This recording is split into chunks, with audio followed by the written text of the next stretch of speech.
আসসালামু আলাইকুম ওয়া রাহমাতুল্লাহি ওয়া বারাকাতুহু। দাদা মাইক্রোফোন অন করেন ভাই। করছি তো। আসসালামু আলাইকুম সম্মানিত সাংবাদিকবৃন্দ, আপনারা জানেন আজকে বাটুরির যে সম্মানিত জেলা প্রশাসকের যে সম্মেলনটা হয়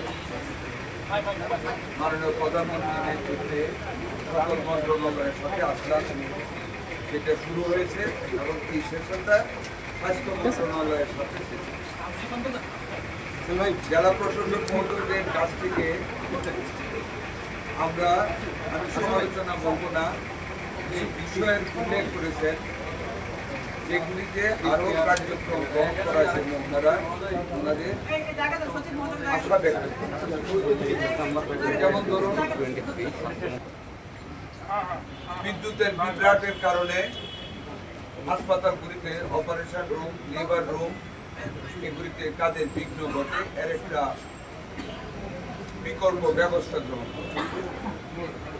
ডেঙ্গু আসতেছে, নকিং এট দ্য ডোর, এই ব্যাপারে কার্যক্রম ব্যবস্থা গ্রহণ করে।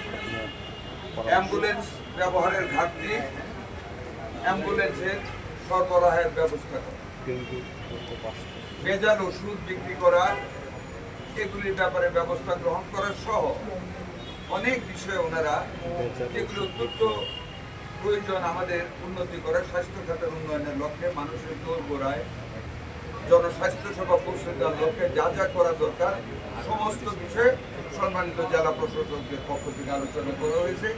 আমরা শেয়ার করেছি, আবার ওনারা স্পষ্ট করেছেন কীভাবে করব। আমাদের প্রতিমন্ত্রী, আমাদের মাননীয় প্রধানমন্ত্রী, সরকারি উপদেষ্টা, আমাদের সচিব, আমাদের অন্যান্য মহাপরিচালকগণ প্রত্যেকে কথা বলেছেন, আমরা কথা বলেছি। আমরা ওনাদের কাছ থেকে সহযোগিতা চেয়েছি, যেমন ডেঙ্গু আসতেছে, এই যে পরিষ্কার পরিচ্ছন্নতার উপর জোর দেওয়ার জন্য আমরা কাউন্সিলিং করার জন্য আমাদের মায়েদেরকে ব্রেস্ট ফিডিং যাতে বৃদ্ধি করে, বাচ্চাদের জন্য ব্রেস্ট ফিডিং করান, যাতে শাক খাওয়ার অভ্যাস করেন, যাতে অ্যান্টি রেবিসের ব্যবহারটা, যেহেতু আমরা এখনো আমাদের টেন্ডারের বিপরীতে মালটা পাইনি, কোনো ক্রমে একটা অ্যান্টি রেবিস ভ্যাকসিন এবং অ্যান্টি স্নেক ভেনম যেটা অ্যান্টি ভেনম স্নেকের যেটা, এটা যাতে ঘাটতি না হয়, সবসময় স্টকটার প্রতি খেয়াল রাখা, এটাকে আরও ভাবে দৃষ্টি রাখা, যাতে একটা জলাতঙ্কের রুগী যেন ফেরত না যায়, এটার কথা। তারপর আমাদের এখনো আমরা প্রায় কত পার্সেন্ট, 81%, 81 না, আমরা কাভার করে নিয়েছি ইনশাল্লাহ। আমাদের ভ্যাকসিন দেওয়া, সেইটারও প্রত্যেকটা ক্যাম্পের প্রতি যেন ওনারা দৃষ্টি রাখেন, এই ব্যাপারে আমরা সহযোগিতা চেয়েছি। ক্লিনিকগুলি যেগুলো অপরিকল্পিতভাবে হয়েছে, যেগুলো অবৈধভাবে চালিত হচ্ছে, কমপ্লায়েন্স করতেছে না, ওইগুলিতে মোবাইল ফোন দিয়ে ভিজিট করা, ডিসপেন্সারিগুলিতে ভেজাল ওষুধ বিক্রি করে কিনা, এইগুলি খেয়াল রাখা, মানে সার্বিক দিক থেকে স্বাস্থ্য সেবাকে উন্নত করার লক্ষ্যে আমাদের মাননীয় প্রধানমন্ত্রীর যে ইচ্ছা, আমাদের সরকারের যে প্রতিশ্রুতি, জনগণের দুয়ারের কাছে স্বাস্থ্য সেবা পৌঁছে দেওয়া, ওইটার লক্ষ্যে যত রকম কার্যক্রম গ্রহণ করা, আমরা সম্মানিত জেলা প্রশাসকদের কাছে সেই সহযোগিতা সুবিধা কামনা করছি। এটাই আমাদের। হামের বিষয় কি বলেছেন, মানে হামের বিষয়ে কোনো নির্দেশনা দিয়েছেন?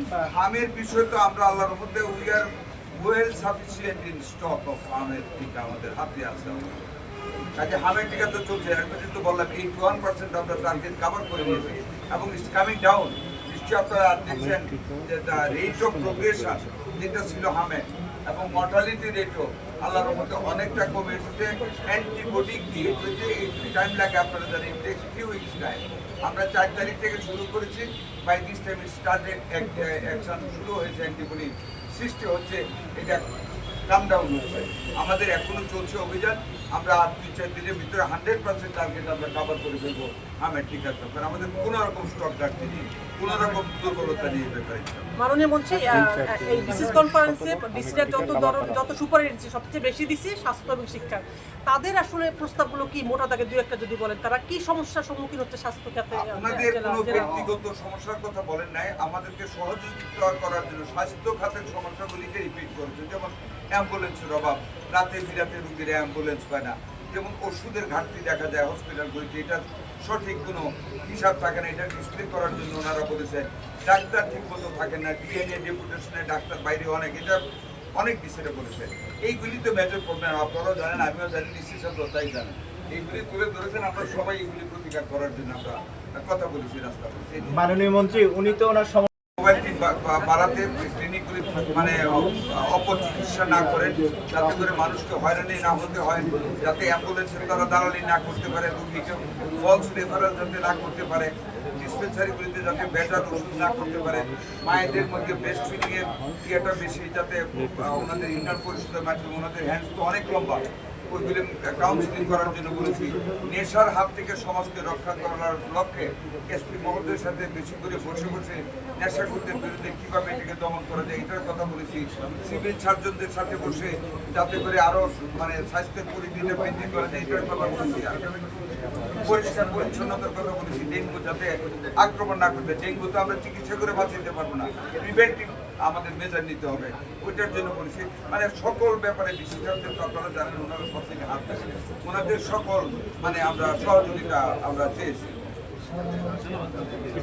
আর একটা জিনিস তো আপনারা জানেন, আগেও বলেছি এটা যে আমরা ইউএইচএফপিওদের সাথে মিটিং আমরা যোগাযোগ করেছিলাম ওনাদের নিরাপত্তা, শুধু ওনাদের না, মানে আমাদের টোটাল মেডিকেল কমপ্লেক্স হেলথ হাবের নিরাপত্তার সাথে ওখানে আমরা একজন প্লাটুন কমান্ডার সহ 10 জন করে আমরা আনসার দিচ্ছি। এটা কার্যক্রম চলছে, কিছুদিনের ভিতরে রিপোর্ট হয়ে যায়। প্রত্যেকটা উপজেলা হাসপাতাল এবং স্বাস্থ্য কেন্দ্রে 10 জন করে আনসার দেবো, প্লাটুন কমান্ডার। ধন্যবাদ। Thank you.